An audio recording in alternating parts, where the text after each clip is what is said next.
Hello and welcome back to the GB Fantasy Football channel. In today's video, we're going to be looking at a quick guide on how to navigate the knockout stages of the Club World Cup fantasy game. Now things have changed a little bit from the group stage. We've got a few more transfers, a few more players that we can target from each team. Can we capitalise on them all? And later on in the video, there will be a little wildcard team as a rough guide for the way that we could approach these fixtures in the days to come. If you do like today's video, drop a thumbs up, it'd be greatly appreciated, and don't forget to subscribe to the channel. We're closing in on 50, be a big milestone, so hopefully we can do it in the near future. Let's crack on with the video, shall we? First up, as you can see on the screen, things have changed a little bit. We are no longer bound to just 3 players from one team. We've been bumped up to 4. So there's PSG assets for the next round. We're targeting a few defenders and a few attackers. They will both be in the wildcard draft a little later on. The budget has also been increased. I believe it's up to 105 million now instead of the 100 mark before. It's decent. And the transfer wise, now the transfers, as we know, we've only been allowed 2 in between each round. That has also been bumped up. I believe that has been bumped up to, let me double check as we speak, it has been bumped up to unlimited for this round, and then it progresses to 4, 5 and then 6 for the final. Now this is slightly different to the other fantasy games where, because the tournament is split across in both halves, we really need to target players from both sides. If we load up too much on one side, we'll be left short. Even with the transfers, it would be difficult to get at least a playing 11 out for the final. So splitting it, covering the bases and attacking those fixtures with great upside potential for clean sheets and for scoring goals without going too hard on either side is the way forward. The extra budget is going to allow us to bring in some much more essential premium picks. We've had to pick players from lesser teams, finding those diamonds in the rough. But it's the way that we need to navigate through these knockout rounds now. Can we find some players that others don't have? There will be a big template going forward. You'll see a lot of the very similar players in people's drafts, but can we find them ones to push us up the leaderboards that little bit more? Currently, as you can see from the graphic on the screen at the minute, the tournament is lining up quite nicely for some teams, not so well for others. We've still got 4 fixtures to play tonight as of recording this. Real Madrid, Juventus and Man City will be the ones that we will be looking out for. Currently the projection is Man City will be on the left hand side of the tournament tree and Real Madrid and Juventus will fall on the right hand side.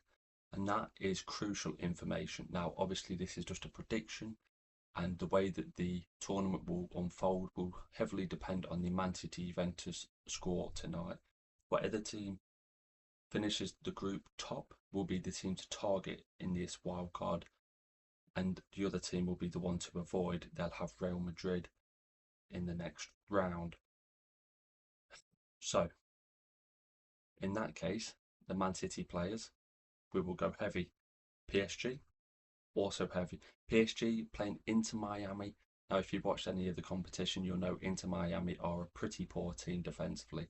They heavily rely on a piece of individual brilliance from either Suarez, Messi. There's not a lot of ability outside of them. We've then got the Brazilian tie, Palmeiras against Botafogo.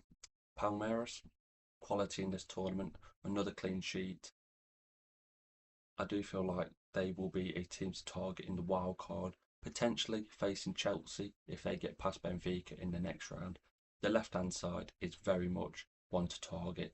Chelsea, potentially Man City and Inter Milan, avoiding the likes of Real Madrid and Bayern Munich on the other side.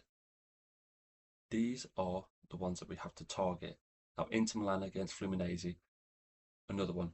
Denzel Dumfries, many of us would have had him in our starting teams. Unfortunately, he's been out injured. Came back, clean sheet, also had a confrontation with Acuna. But we all know the potential is there for the attacking returns. Bayern Munich against Flamengo, you'd assume Bayern Munich go through in that one. And then Dortmund against, is it Monterrey, the Mexican team. We know Sergio Ramos plays at the back for them. You assume they go through in that tie. So we can start to plan out what a wild card for the knockout rounds will look like. Until the final fixtures finish tonight, we can't fully plan, but this next section will show the wild card leading into the knockout rounds. We've gone for a pretty decent split in this team so far.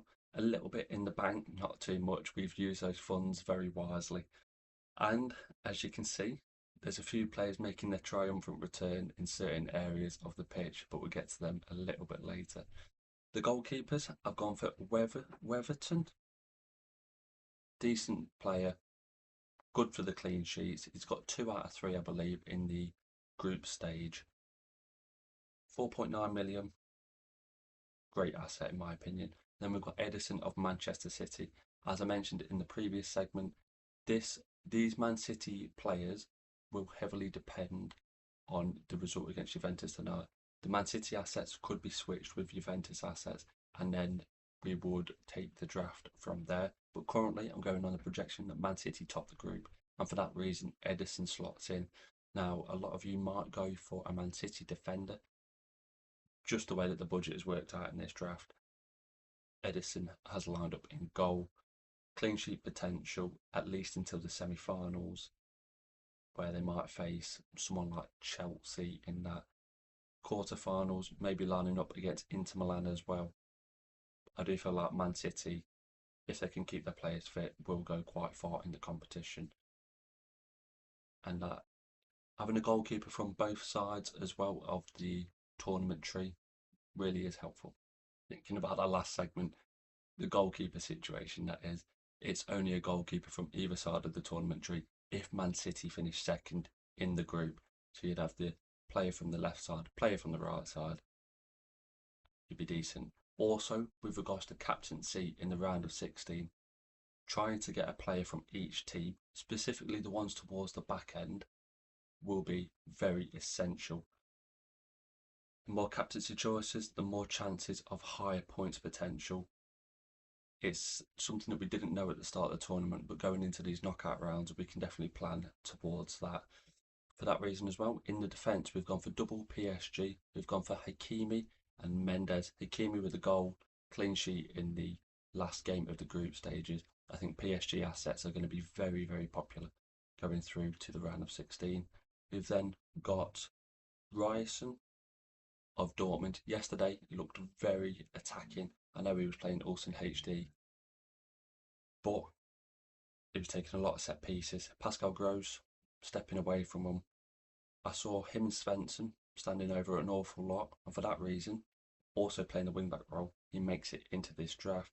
We've then got Denzel Dumfries, as previously mentioned in the last segment, attacking intent, that wing-back role, Inter Milan.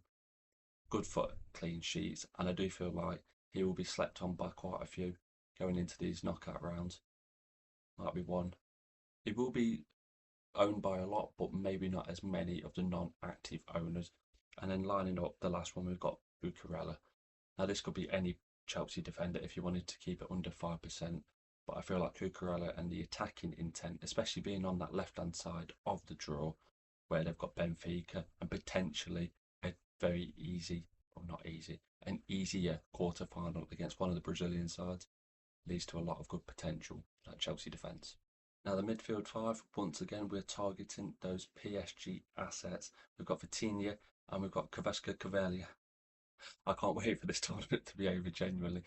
The pronunciation of his name, I'm fairly confident it's getting worse each time, but you know the player that I mean. He scored a goal in the last group game.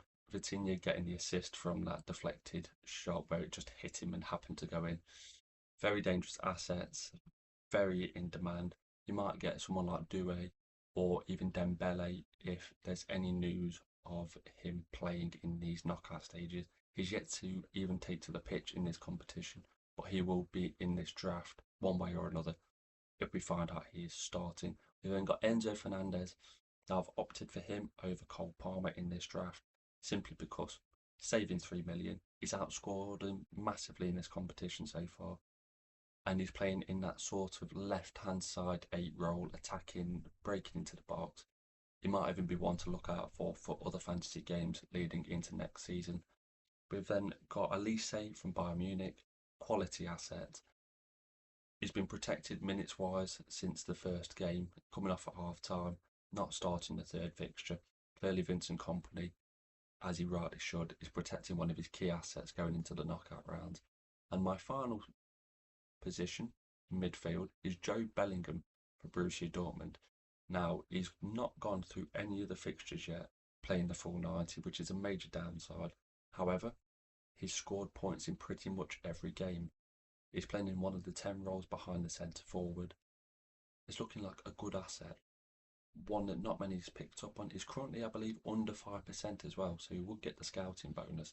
A couple of tackles, even just a couple of extra stuff, ticking him to that 4-point mark, would bump him to the 6, even without any attacking returns. So he is definitely one to look out for.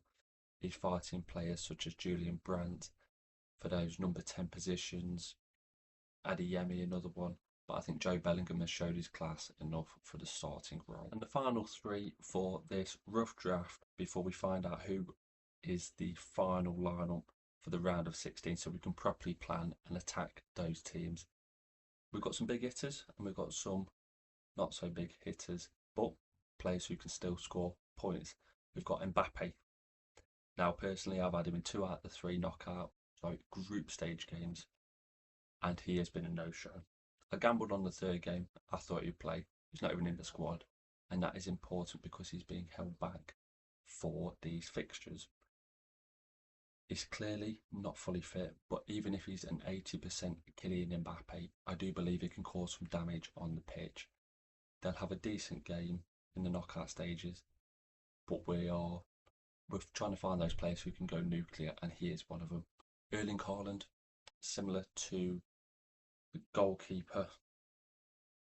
If this is a Juventus position, Yildiz will take the spot instead, and the funds will be redistributed if Man City don't finish top of the group.